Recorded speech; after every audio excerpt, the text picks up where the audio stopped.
Shindo venitusharjutused on pärit Jaapanist.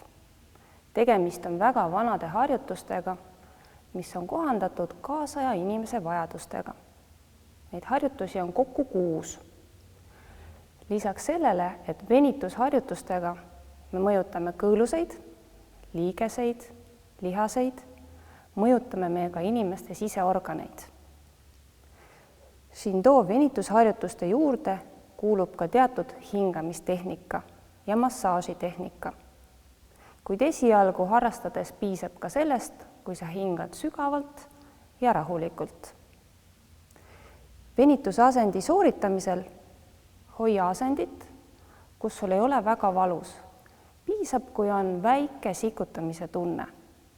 Väljahingamisel püüa lõdvestada kõik pinges kohad oma kehas. Hingamine võiks olla rahulik ja mõnus. Hoia ühte asendit 6 hingamiskorda.